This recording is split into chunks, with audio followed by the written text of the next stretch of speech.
It is about understanding what makes people tick. It's bridging the gap between research and design, unlearning a lot of things, not just about design because design is one part of it, right? But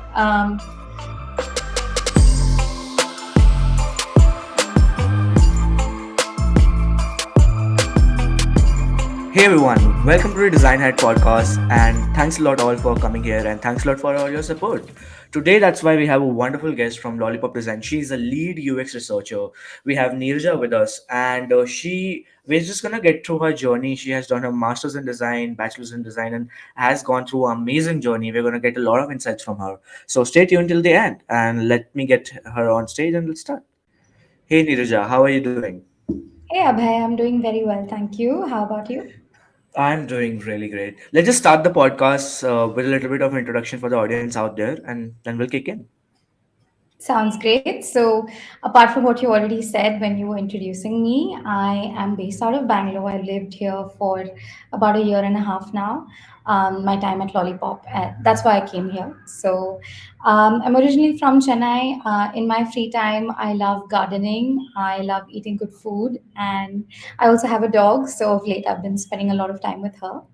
Yeah, that's what I'd like to say right now. Amazing. So let's jump in with some questions like how and why design. Like it's at the time that you would have started, it would not have been a it would not have been a industry that a lot of people choose from. But why did you choose, and how the thinking happened? That's a great question because that's right. I mean, when I graduated school, it was, I think, 2011. At that time, websites were still being made in Photoshop and Dreamweaver. So, design kind of was a journey for me where I strayed away from my true passion and heart, and then I found my way back into design and being creative, working with people. Initially, after I finished high school, I thought I wanted to do a BA and then an MBA. So I started pursuing that in Pune. But halfway through my first year, I realized I was really bored. I was not getting a creative outlet. And so I came back. I took a psychometric test, which is, you answer a series of questions and you try to get a sense of what your core skill sets could be a good match for in terms of a career or a line of work. So that's when I realized that I need to be doing something creative and artistic, but at the same time I need to work with people, like very closely with people, and design would match both of those preferences of mine.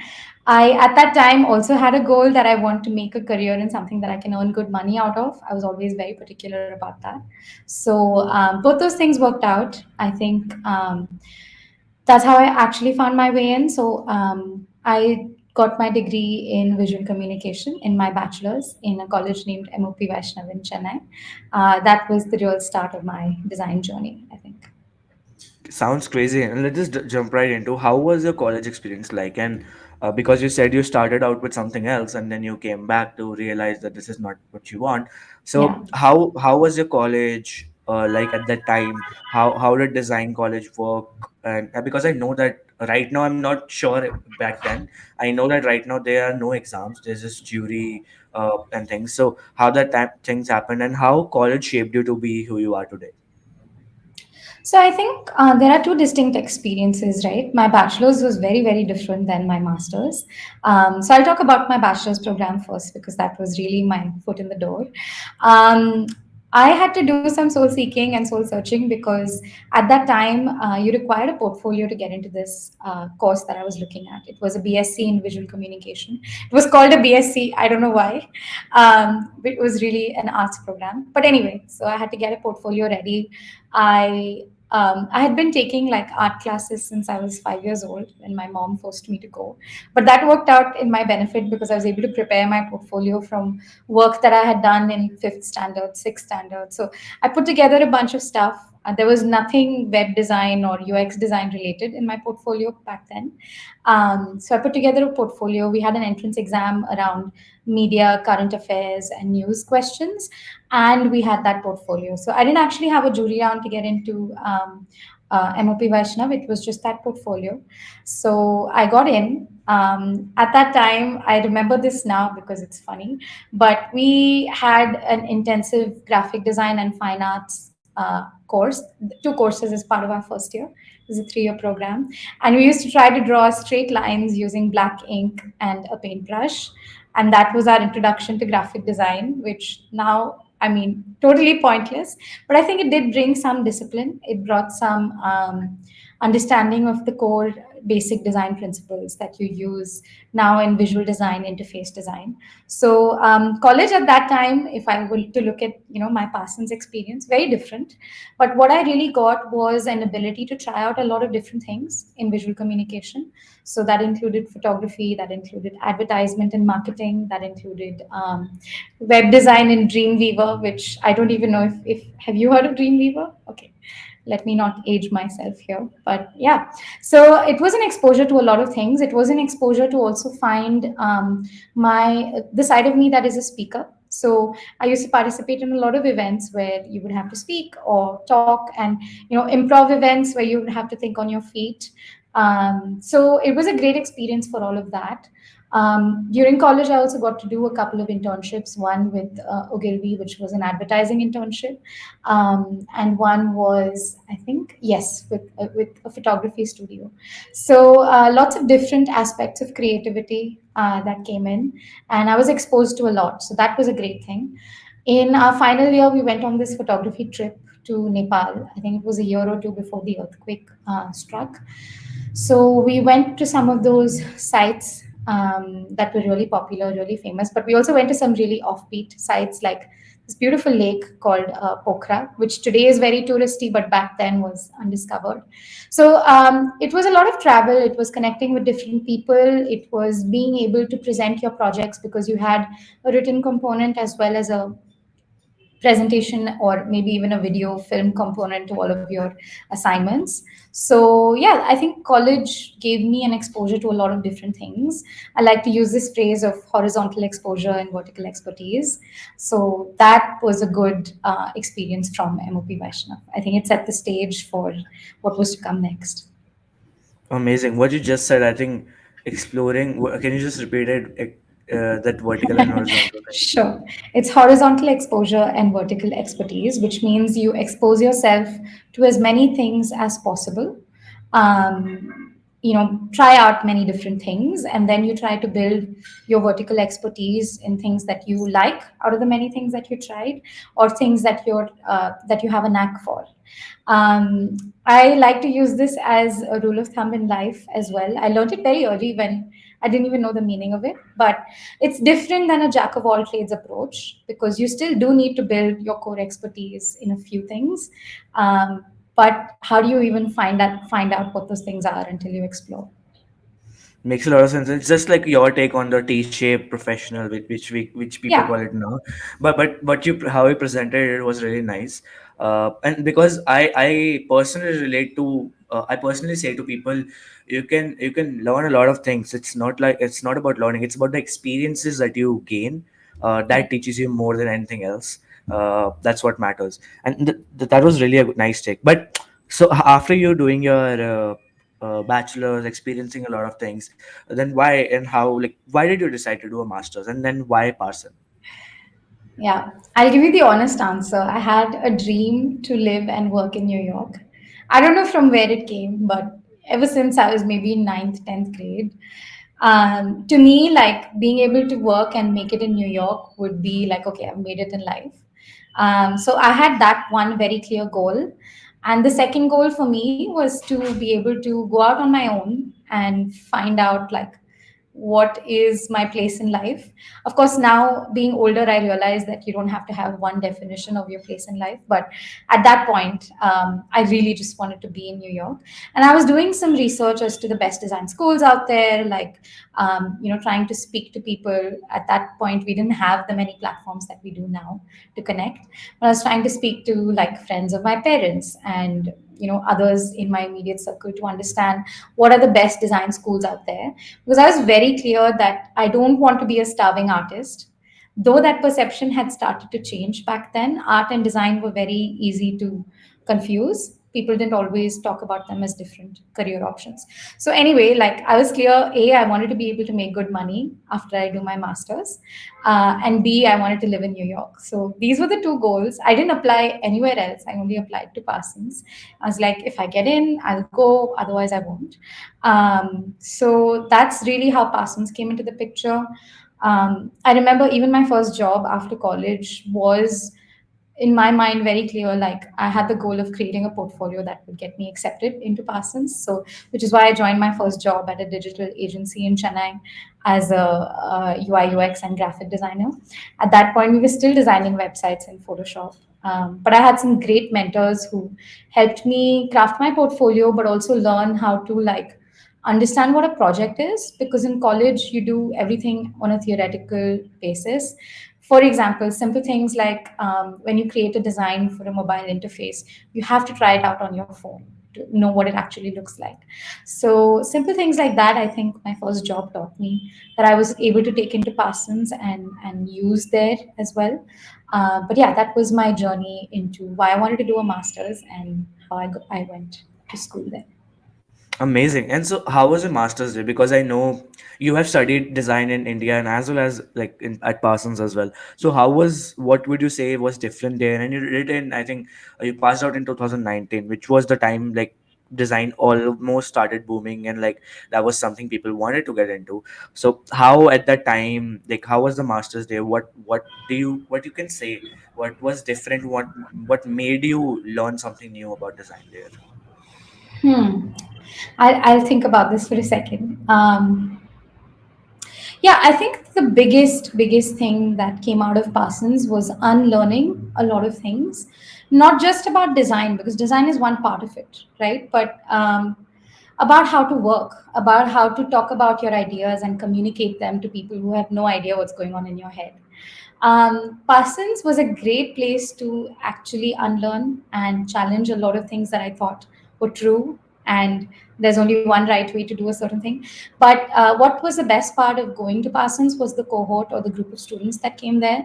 Because in India, it's very common for us to finish our bachelor's, go straight into master's. Whereas at Parsons, my fellow students, I was one of the youngest at maybe 23, 24. I was one of the youngest in my batch. Most people were older, had come in with a good number of years of working professionally, knew, had a sense of self confidence that I don't think I had when I went.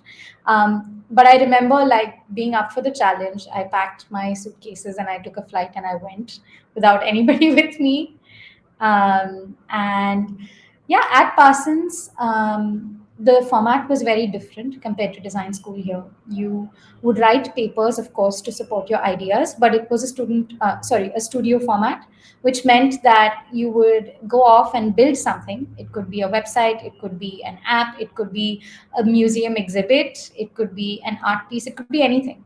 But you would go out, build something, test it with people, see how the users of a certain, intended users of a certain product or art piece would respond to what you had created.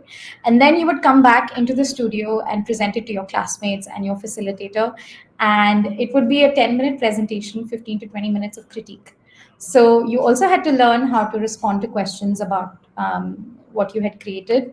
You had to learn how to test it with people that are not like you, which is where I actually got introduced to user research. Yeah, so the format was very different. I found it super challenging. I think at that point in my life, it was one of the toughest things I had done, because so much of self doubt crept in, so much of the natural kind of tendency to compare stepped in over there.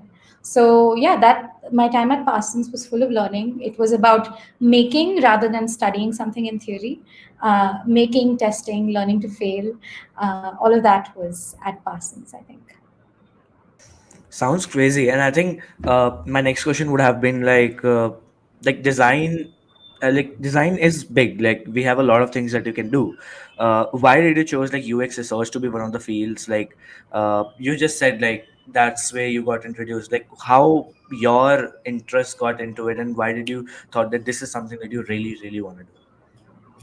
That's a great question. So, in my second year at Parsons, I did this collaborative project. So we had some industry projects where we would collaborate with real world companies or organizations.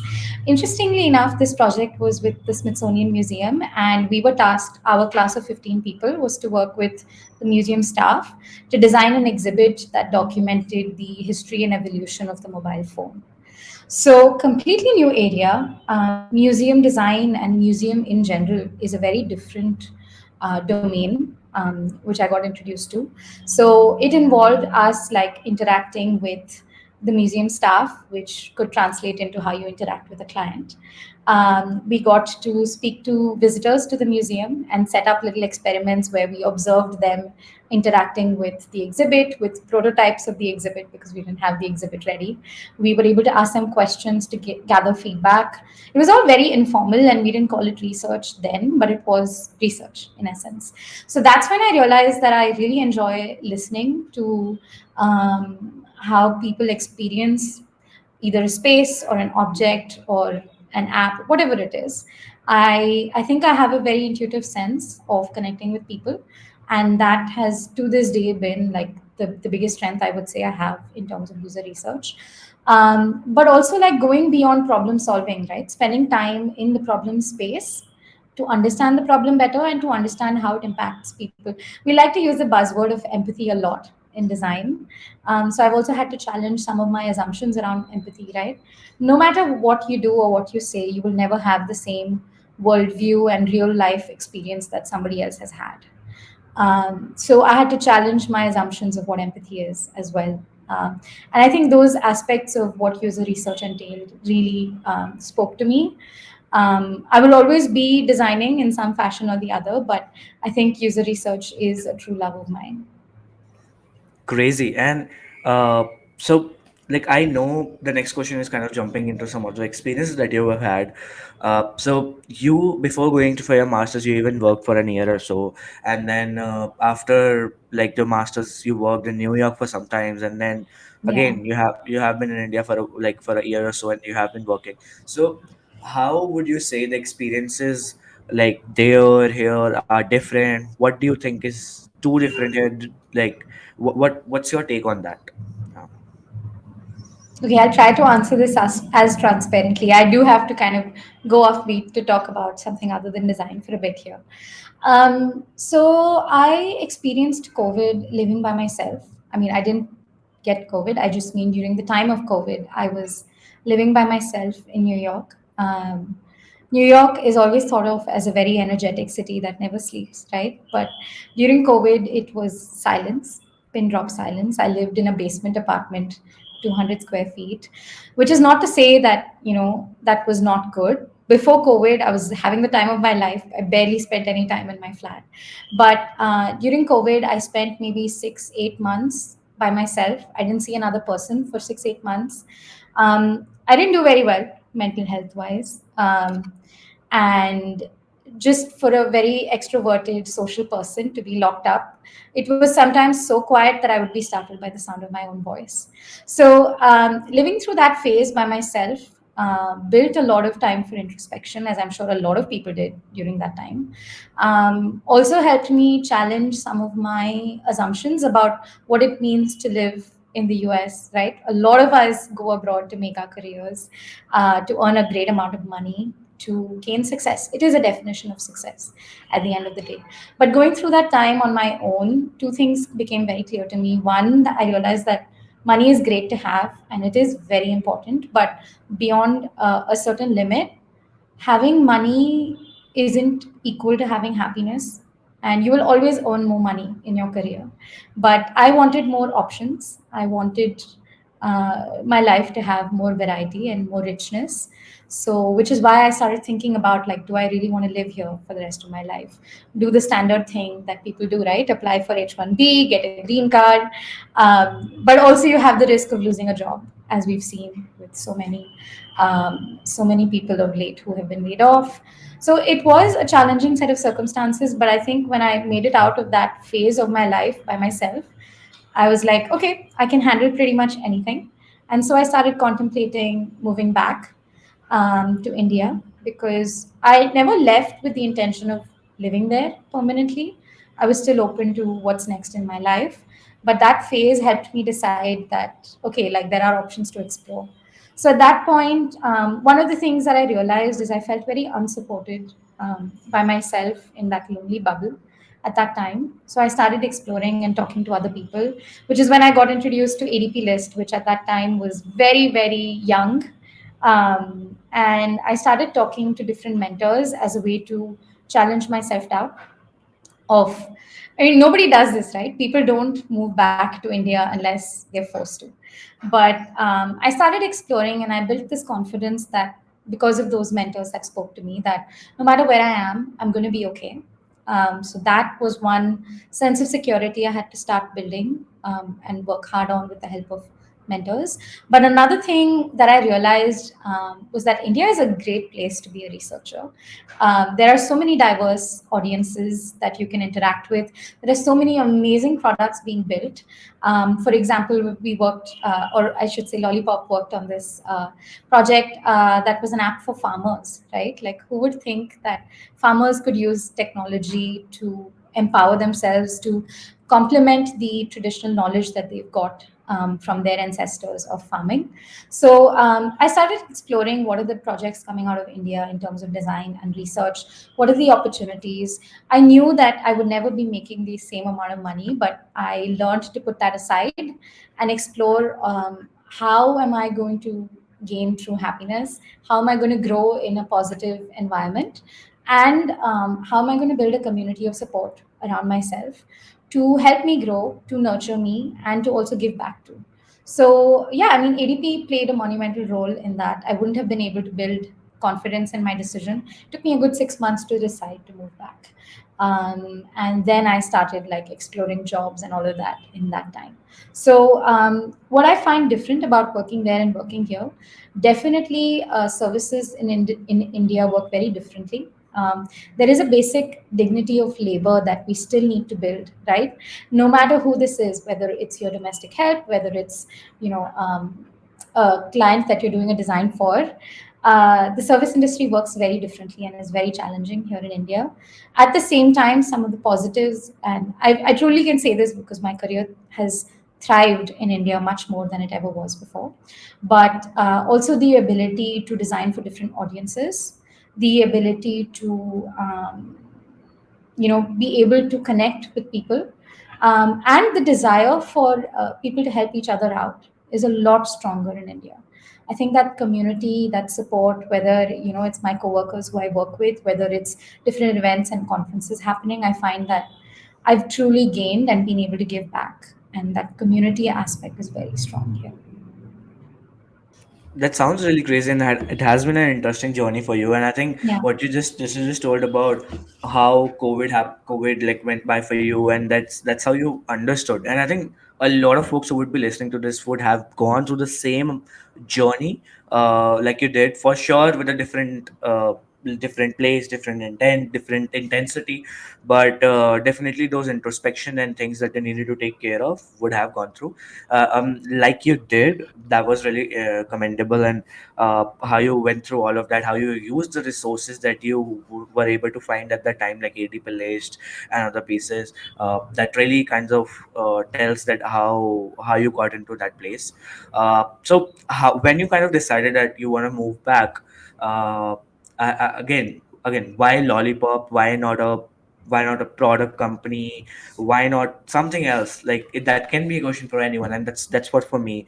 Because after studying in US, I would say that for sure people can say that this degree sure doesn't matter. I even agree with the same thing, but definitely having that tag of studying abroad, especially design, that does impacts in some or other aspect.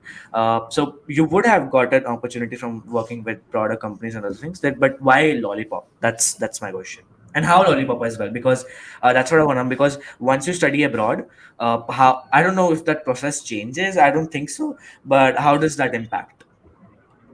That's a great question. So thank you for that. So I started off. My first job in the US was at a product advisory firm, and which meant that we would be like a venture studio partner or like an advisory or a consultancy where people would come to us to build their products from scratch.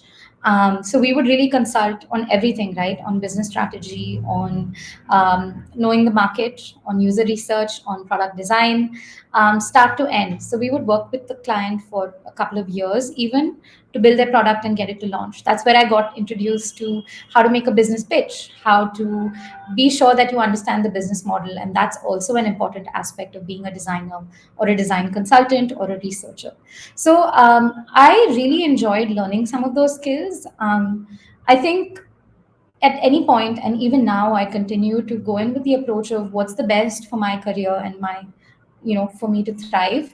As I said, I mean, yes, this comes from a privilege of saying that, the amount of money you make will only increase given time. But as I realized that money would come, I still wanted to build some core skill sets of learning to handle different domains. So, coming back to the horizontal exposure, learning to build products for different types of audiences, also learning to sell your designs. At the end of the day, a design is useless if it's not monetizable in the business context. Of course, you can design for yourself and scratch that itch, but I mean more as an employee or as somebody earning money from your designs, you have to be able to sell them. So I think in terms of that process and what that looked like, I felt I had a lot more to learn from a studio environment. Um, Honestly, like it started with a simple Google search, best places to design in India, right? It's interesting because it was exactly 2 years back around this time that I was exploring what would a career in India look like? What would my kind of upper limit be? Can I thrive? Can I grow? Would it be like, because people also sometimes come back and realize that there is not enough value add to the work that they're doing over here. But I didn't find any of that. All of the mentors I spoke to actually addressed some of the self-doubt I had in terms of, will I be able to sell my designs and make enough money out of them and things like that. So coming back to India, like Lollipop was on my radar from the very beginning. I started to think about moving back. What I really liked is that it had a very young energy, which I find to be true even now. There's a lot of learning that happens from people that you never expect you learn from. Of course, working in a studio, you also get to see what other people are working on, even if you're not on it yourself. But I was also really inspired when I heard a few talks and looked at the journey of our founder, Mr. Anil Reddy, right? He had also had a very successful career in New Zealand, and he moved back to India and started Lollipop. And looking at the possibilities that it opened up, I was like, yep, this is going to be a great place for me. I'm going to learn a lot. And that's really why I came here. I did explore product companies as well. And yes, transparently, product companies do offer a lot more incentive, monetary incentive.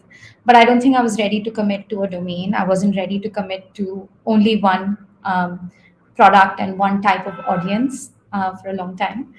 And yeah, so those were kind of my top of mind thoughts when I explored Lollipop and I started applying. So I moved back to India in the December of, I want to say, 2021. And I started working at Lollipop at the end of January 2022. It was very quick. I think, and I truly believe that I manifested it, because you can have goals, you can work very hard towards them, but you also have to have faith. You have to be optimistic, and until you get rejected, there's no reason that you can't keep trying.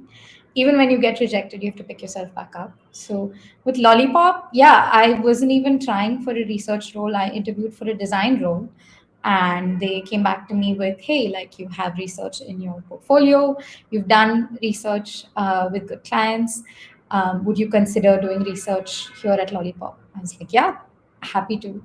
So that's how that journey happened for me. Crazy, crazy. How is the process at Lollipop like for hiring?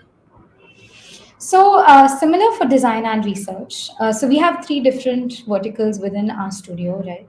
We have UI design, UX design. We also have research, and our projects also can be either just UI UX projects, or they can be end to end research, design, and even dev. So, in the interviewing process, there are some standard things. You have a task that's given to kind of see like how you think, What is your process like? How do you go from, let's say, a problem area or a scope of work to then actually building something? So we also require people to submit their portfolios, obviously, because it's not about having a beautiful end product. Right, today if you go to Behance or Dribble, there's so many beautiful, like, awe-inspiring designs. But more than anything, I want to see the work that didn't make it. I want to see the rough sketches. I want to see the things that didn't see the light of day and just stayed ideas. I want to see process and how people think. So in Lollipop as well, we try to see, like, from a portfolio, right? What is the sketches that people have done? What is the process that they have followed? How did they work as a team or individually to work on a certain project? So we have the task that's given, we have the portfolio as well that we review, and of course, we have either 1 or 2 rounds of interviews before we offer someone to join the team. We also hire, I think, from some design schools. I know we've in the past hired from ISD, which is in Mumbai. I think it's now called Atlas Skill Tech. So yeah, there are many different ways. We also have a lot of events where we meet young designers. We've done a couple with, I think, Bangalore Design Foundation, ADP List. So there are lots of ways to get hired. We also have a great recruitment team, meaning you can reach them on LinkedIn. So I've hired people through LinkedIn, or even from ADP List. I've met one of my team members. So there are a lot of opportunities out there to reach people. It's a lot more accessible than it used to be. So yeah, that's what Lollipop hiring looks like for both research and design. Crazy, and I think it's a lot of amazing process like general companies hire for, but the opportunities that you guys provide are really great. That sounds amazing. I have the next question about your domain, UX research. So a lot of folks nowadays really uh, kind of try to figure out what is the field that they should choose, or what is the domain that they want to explore more after coming into design. What like, with your experience, what tips or what learnings would you have from your UX research background? What would you suggest to a person who is trying to explore that? Hmm. Let me think about that one. There are a few different things. I think in India, research is growing very rapidly. It's a great time to be a researcher in India because we haven't peaked. So people who get into research now are going to be early adopters. They are going to really build the research community in India the way design used to be 5, 6 years ago. So some of the things that I've learned in my journey as a researcher, definitely the biggest is that we think research is about numbers and data and percentages, but research is about storytelling at the end of the day. It is about, understanding what makes people tick. It's about understanding their worldview and where they come into a product use case from. We use the word users so much, right, in our domain, but it's really about people. It's about understanding their pain points, their challenges, who they are, and it's about, like, getting out of your own assumptions, your own preconceived notions, and exploring the world of the other person. You're really a window to that person for any business or any product that you're building. As a researcher, that's the role you play. It's I never saw this coming because growing up I spoke 4 different languages. I still do. That has become a great strength of mine. So if you're going to be a researcher, like, it you have to invest some time and effort in exploring other ways of living, whether that's through language, through food, through travel. You have to be able to connect with people. So building those skills is really helpful, beyond a report, right? Because we have to, at the end of the day, showcase research to clients as a service company. So beyond a report, we've found creative ways of using, let's say, video snippets to showcase what the customer is really saying, which is a lot more impactful than us as a researcher telling a client that, hey, this is what people are saying about your product. So it's been a great learning. It's been important to understand, again, challenge the concept of empathy. To be a researcher is to forget everything that you know. I also really like that I'm still a designer, and through research, it builds a lot more confidence in what I'm designing. You're not just making educated guesses, which will get you success to a large extent. I'm not saying that design can't do that, but with research, you build a lot more confidence about who you're building for. So yeah, I think understanding storytelling, understanding how to build a connect, how to build trust with your audiences, and accepting that you have a lot of unlearning to do. You have to challenge your assumptions. These are some great kind of ways of being if you want to be a researcher. Yes, there are also like things you can do in terms of learning. For example, listening to different podcasts. One that I really like is Awkward Silences. I think it's a great resource. The Nielsen and Norman Group also has a podcast that they put out. So constantly learning, connecting with other researchers. Writing is another underrated skill set that researchers need to build and work on. How to concisely communicate 10 interviews worth of data. That's an important skill set. So there'll always be more to learn, but be able to connect with people, be able to tell stories. That's really important as a researcher. Sounds great, and I think for the audience out there, it will be a really nice feature snippet to kind of keep up on how they can improve and how they can explore a UX research field in general. That sounds crazy. So I've asked a lot of questions about your journey and everything. I just have a next amazing one, which I ask a lot of folks, who, like a lot of guests who comes on the podcast.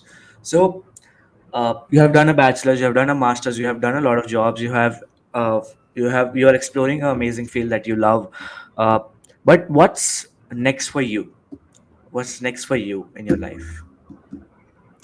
That's a great question. I'll pretend I'm not constantly having an existential crisis. I wouldn't call it a crisis. I would call it a journey of self-discovery. So I think for me, what I've learned is that I've started prioritizing what is the kind of work I want to do, or what is the kind of skills I want to build, who are some people that I really look up to and want to work with. I have put those things as a higher priority than what is my next job going to be or what is my next salary going to be. So right now I'm in a place where I feel I'm thriving. I'm really getting to explore my people skills even more.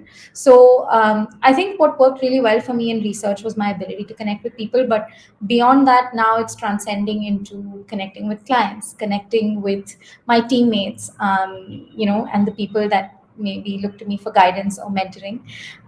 So it's also about giving back. It's about anticipating the needs of different groups that I interact with so that I'm able to communicate better. It's about also, building connections and starting to talk about research. So in terms of what's next, definitely career-wise, growing the team that I have right now.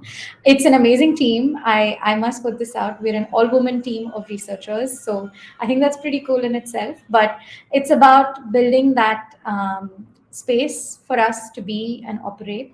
So really growing research and growing the research community in India, also bridging the gap between research and design, so helping the two disciplines work together because that's how they're supposed to work. They don't work in isolation. Yeah, that's I think that's next for me in terms of a career move. I don't have a timeline or a set this is what I want to do next. I'm always open to learning and growing. I think I'll always be a student, and that's the most important thing that I've learned and tried to practice. So yeah, I don't know what's coming next, but if you're a researcher and you're listening to this and want to join our team, you're welcome. Of course, designers are welcome as well.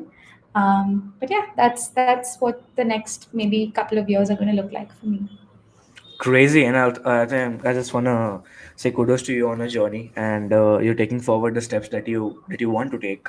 That sounds amazing. So, with amazing questions that we have done, I just want to jump to a fun round of ours. We Sure. call it a rapid fire round. Okay, Yeah. I will give you a question. Mostly, it will have two choices. You choose one. If you want to explain that choice, it's up to you. If you don't, that's Okay. up to you. All Cool. right. Yeah. Okay, we'll start. So when conducting user research, do you prefer qualitative or quantitative data? Qualitative or mixed method, but priority to qualitative for sure. Hmm. Second, in your opinion, is it more important for a UX researcher to have a strong technical skills or excellent communication skills? Mm, if we only get to pick one, then I would say communication. It's all about communication and storytelling and listening, actually. Makes Yeah. sense. Mhm. Third, when analyzing research data, do you rely more on a structured framework or intuitive insights? You have to work with both. I'm not trying to like be political here, but you cannot build a data set or a decision on the basis of only one. You need both. Makes sense. Do you believe that remote user testing is an effective as in-person testing? It really depends on the goal. If your goal is to do an early prototype test to just get some quick feedback, let's say, and you don't have the budget, you don't have the time. I mean, during COVID, we were all locked up and there was no other way to do research. Sure, it can work, it can get the job done, but there's nothing that can replace like going to the environment where the user operates and seeing them in their own environment because in the real world people don't use apps sitting on a video call in front of a screen, right? They use it in their own environment. So there's no replacement for that. There's no replacement to the depth and the richness that you get from observing somebody in their own environment. So while you can achieve decent results with remote usability, with numbers and tools and software that will help you run a test, the richness is unparalleled when you go and interact with the user in person. Makes sense. Next, in your experience, do you find that users' stated preferences align with their actual behaviors? Okay. So this is a tough one. It's a very controversial question, I would say. Um, so you, as a researcher, also build your own style of research to kind of read between the lines when users speak to you, when participants speak to you, or when they do something on the screen. So you have to use your every intuition. You have to use. You can use data also, like maybe you can pull up a Google Analytics to complement data from usability test. You cannot there's a very famous example of the research done by Sony for when they had you remember Walkman, Sony Walkman. Okay, so with Sony Walkman, they had launched a new color, yellow, right? And they were trying to understand what is this yellow color going to do for us as a brand. So they spoke to users, asking them which one do you prefer? Do you prefer the yellow? Do you prefer the black? In the study, everybody said, yeah, we prefer like the yellow. It's so cool. It's so exciting. It's so new. It makes us stand out, and people ask us about it. But post the test, as a thank you for the participants' time and feedback, they were allowed to pick a Walkman to take home with them as an incentive. And most people picked the black one. So it goes to show that you have to use a combination of methods. You have to try to talk to users about things that they are already doing, already seeing, already thinking, in order to try and predict what would a future behavior look like. So it's a fine balance. I'm still not perfect at it. I don't think anybody ever is, but you have to understand combinations of what people say, what they do, and what is their observable behavior. You can't only rely on one because you can always, people think they know what they want. You have to ask a question in a way where you reduce the amount of doubt that you have on the response. Yeah. Makes sense, and I think I have a similar story from Walmart user research study. So they did a study to ask people that what they can improve in their store, and a lot of people said like the store is very cluttered. We should it's not easy to Yeah. find things. So what they did, they cleared up all the aisles, and they it was now clear, like it was smooth, like it was not cluttered. And when they saw that there was a big drop in the sales that they were doing, so then they understood that it's not what user says. You have to understand what they actually mean. So makes a lot of sense. Absolutely. Yeah. And to that note though, like even when you understand or when you observe them doing things, you can use a method like a contextual inquiry or field research. You still have to sit down and ask the users, engage them in conversation about why did they do what they did. Because you can always assume things. There's no end to assumptions, but you have to interact with the person even after to understand. Yep. Next one. So when it comes to prioritizing design changes, do you believe in data driven decision making or relying on expert intuition? Before, I would have said data driven only, But I think working in my time in New York, like working in a product advisory firm, right, where one of the main goals was to get to launch. Because the biggest feedback is when people start using your product rather than when people are reacting to the idea of the product. So if getting a test, if it's a new product, for example, if getting a test version of the product launched is going to get you more feedback than the data that you've collected, it's worth doing that. Whereas if you're playing the long game and you're in a space where you have an existing product, you're just trying to innovate on it, then it's useful to have some data around what is the market looking like, what are other competitors doing the same space, and things like that. So it depends on the business use case, and this is where it's very important to also understand the significance of business in this whole game of design and research. Makes sense. I have a last question. So, Sure. when conducting usability tests, do you prefer using think aloud protocols or observing users silently? Think aloud protocols all the way. I mean, you can do unmoderated or asynchronous usability testing. Again, depends on what your research goal was. Um, I also find a very underrated but such an effective tool is to set up analytics in your app, right? It could be through Amplitude. I think it's one of the great tools that you can use to collect that data. But you have to match. If you really want to understand the why behind the user behavior, you have to interact with them, either do through a think out loud or through a follow up interview where you understand the steps they took in the usability study. So it's a combination of both. If I only get to choose one, then it would be think aloud method for sure. Makes sense. I think that's the end of the round, and I just ask one last question to every guest that comes on the podcast. So, with your amazing experiences and everything, what one piece of advice would you give to a budding designer who would be listening to this podcast? Um, there's two. One, you have to let yourself fail. Failure is just, I know this is overrated, but you have to let yourself fail and learn from it. So you have to try and work against that fear of failure that you have. This is something I'm trying to tell myself all the time as well. But also, when you're choosing a workplace, try and look at a workplace that has other designers that you can learn from, other people that will that will teach you how to overcome your failure as well. So go into it expecting to fail, not trying to fail, I guess, but expecting to fail and having the self assurance and confidence to learn from it and grow. That's one. Second, for whatever this is, you have to have a good balance of being spontaneous as well as planning. You have to take risks in order to achieve anything big. I feel like you have to get out of your comfort zone, but balance it with some planning, with some talk to mentors, talk to other people whose journey you aspire to imitate or learn from or are inspired by. So I think it's really important to have a good balance of both, not just be only spontaneous or only planned.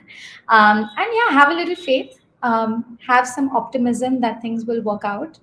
um, I read this quote again and again, and it inspires me. Where the past you would always be proud of where you are today, and for me, the past me could have only dreamed of the life that I'm living today, and I'm doing better than I would have thought I would be doing. So, if you don't feel the confidence in that given moment, fake it till you make it. With respect to your confidence alone, project that confidence. Speak boldly, project your voice, find other ways, find clothes that make you feel confident, or whatever it is. Have like that confidence costume of sorts. So I guess I gave three tips instead of one, but these are the few things that I would say to anybody who's aspiring to be a designer or a creative. The more the merrier, I'm telling you. So for the audience out there, these tips are really amazing. You guys should just like take in. So thanks a lot, Neeraja, for coming in. Thanks a lot for the audience who had been listening to the end. If you guys have been listening and you like what Neeraja said, you can contact her on her socials. I will link down in the descriptions below. Thanks, Neeraja, again for taking out time for sharing your amazing journey with the audience out there. And yeah, so see you guys in the next one. Thank you so much, Abhay. Thanks, everyone.